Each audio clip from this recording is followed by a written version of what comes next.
أتتخكلن يا جزء تسبز اللها مش جزء فتشمو عيمتسني كل نجار كستها متصباي مالك ملكة فرحي أنكو دلاتك حقن يا جزء لومي يا صباح وحسنات يبلا لومي جنا ناتكا آيا بزح سبات كجمرية ندابلو يارو نسخاجن كابتن زوريو ترياي تخون زربا أبقار سمو حجي تبجس صباح يلن صباح كجمرية زبالكال مدن ززيو صباح ناي سنفات معكليو نحلمتاتكا نصباح حيتا ساقاقرو لومي زي زرعكايو صباح حيتا عدسلنيها تتعود عطا حجي اتبلاكال يوزل نزداء زياء تتكمل اي تزنف كاب حجي نلعلي زحاشا جيزي يلا أتقدام سكونتي زخابة سرح اتي مجمار ترايو حانساب مستبقسكا من قد بعلو يرى بزي سكونتي رأي ترقوم يقولو كاب زيرو ناب حدا مخات إيو اتجقننا اتا مجمرتا سكونتي لو اشتو تقول ساقام يلا جن كابتا بوتاخا من كساقاس قدني بأمنات نقدمي تصقوم ما قدي كهلو إيو فرحي حاسوتي اتا أبرسخا زولو فرحي حقنيا أيكون فرحي عيتخالين يخا إلو يحسوكا نسخا قنا كافرحين العلي حياليخا فرحي طوفيو كساب زود داعي تسبب فرحي حسكا مسقاريو اتجقننا نفرحي كتسعرو اتخال بتكبار ترايو عنتخا شوفو النومو زلكا قلبات هوتو عقمي ديك سبا اوشتخا زلو عقمي جينا عيتتنكفن عالم تسبب زلا قال نجر اوشتخالو سلامنتاي نرسخا شلل تبلا علىها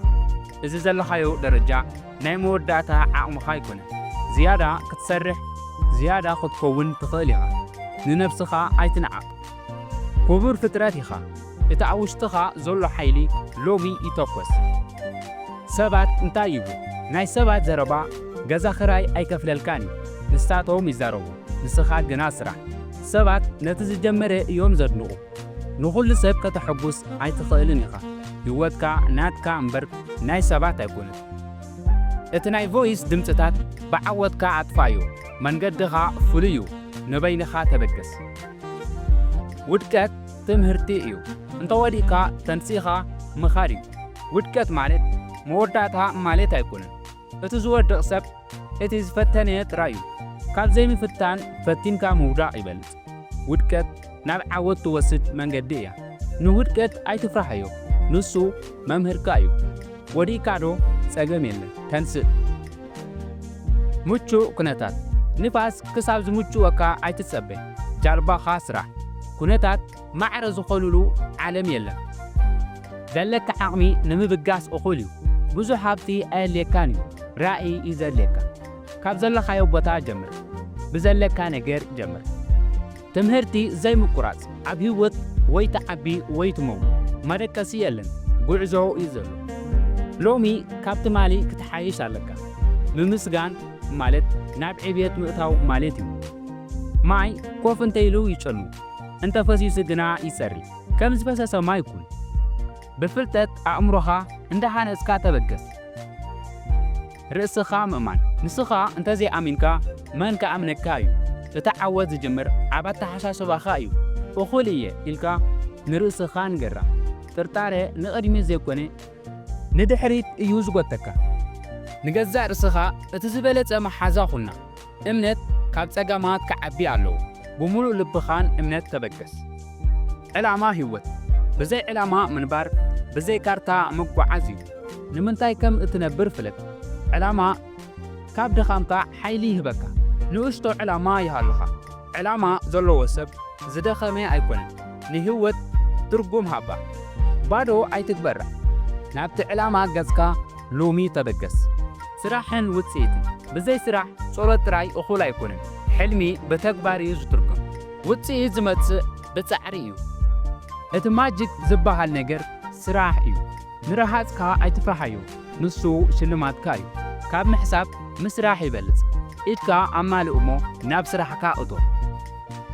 ممسقان زلكا عند أمسكنكا ناب زحاشة تبقس ممسقان حيلي هبكا بهوت مهلاوكا عبي عدليو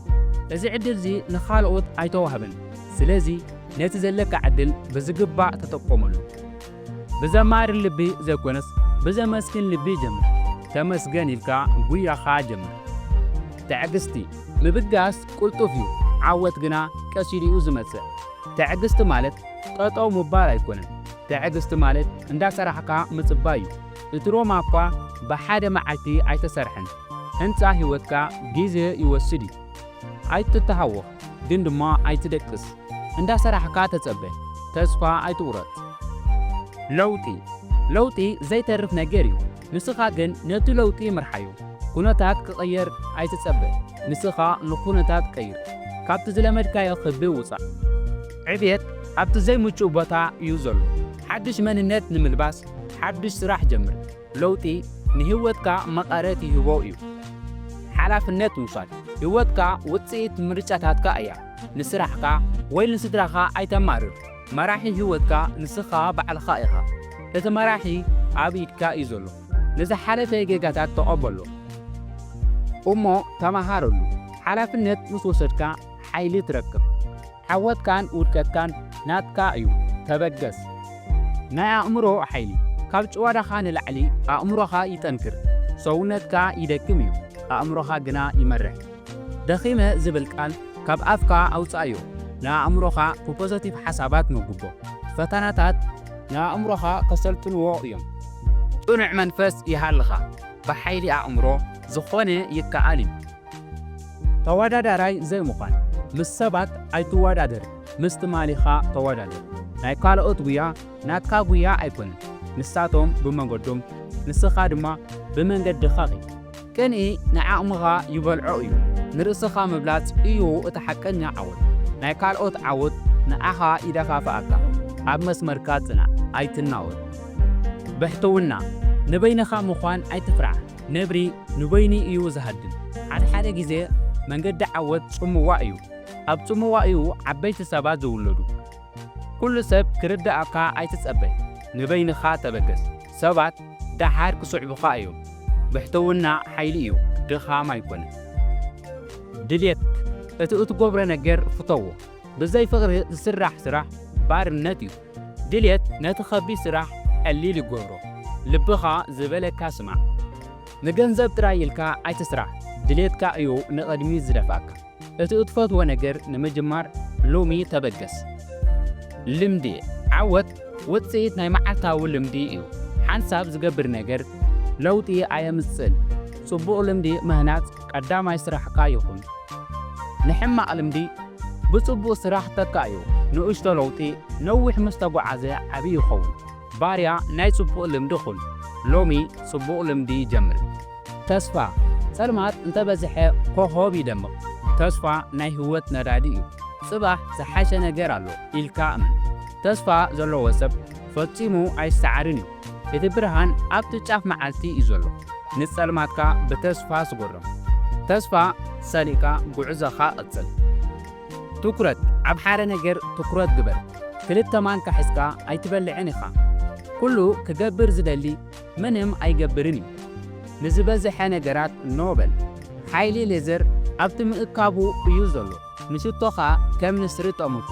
ብዘይ ምውልዋል ትኩረትካ ኣይትነኪ እዋናዊ ስራሕ ከም ዘይትመውት ኮይንካ ኣይትንበር ጊዜ ይጎይሎ ንስኻ እውን ጉየ ህይወት ሓጻርያ ኣይትጻወተላ ነፍሲ ወከፍ ደቂቕ ዚሮ ኣለዋ ንዓመታት ዘይኮነ ሎሚ በል ቁልጥፍ ስጉምቲ ዓወት የምጽእ እዚ ህጹጽ እዋን እዩ ተበገስ መስዋዕቲ ብዘይ መስዋዕቲ ዓወት የለን ክትረክብ ገለ ነገር ክትከፍል ኣለካ ድቃስ ክትከፍል ትኽእል ዶ መዘናግዒ ክትከፍል ትኽእል ዶ እቲ ዋጋ ሕጂ ክፈል ዳሓር ክሕጉሰካ እዩ መስዋዕቲ ናይ ጀጓኑ መለለይ እዩ ክቡር ነገር ንምርካብ ተበገስ እምነት ንዝዓቢ ሓይሊ ተመርኮስ እምነት ጎበታት የንቀሳቕሶ እዩ እቲ ዘይርአ ከም ዝርአ ጌርካ ርእዮ ፈጣሪ ንጻዕረተኛ ይሕግዞ እዩ ብዘይ እምነት ዝግበር ጉዕዞ ድኻም እዩ እመን ስራሕ ተዓወት እምነትካ ብግብሪ ኣርእዮ መምሃር ቤት ትምህርቲ ኣብ ቤት ትምህርቲ ጥራይ ኣይውዳእን እዩ ህይወት እያ እታ ዓባይ ቤት ትምህርቲ መጽሓፍቲ ኣንብብ ታሪኽ ስማዕ ካብ ጌጋታት ካልኦት ተምሃር እትዝፈልጥ ካብቲ ጉልበት ይበልጥ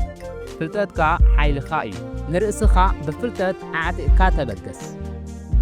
ንጽህና ዕላማ ብቕኑዕ መገዲ ክትከይድ ምረጥ ሓጢር መገዲ መወዳእታ ጸድፊ እዩ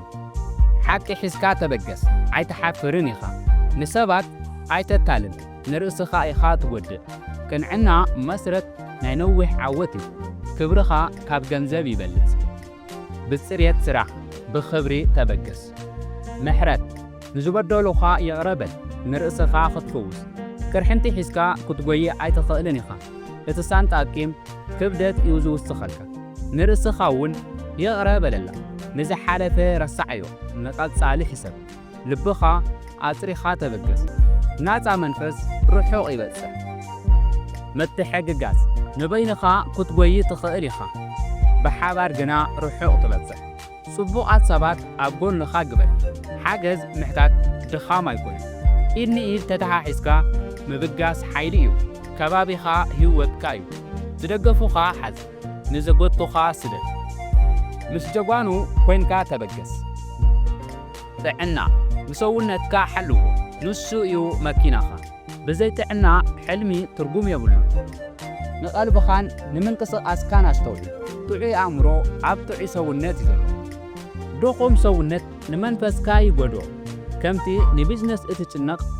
ንጥዕናኻ ተጨነቕ ብጉልበትን ጥዕናን ተበገስ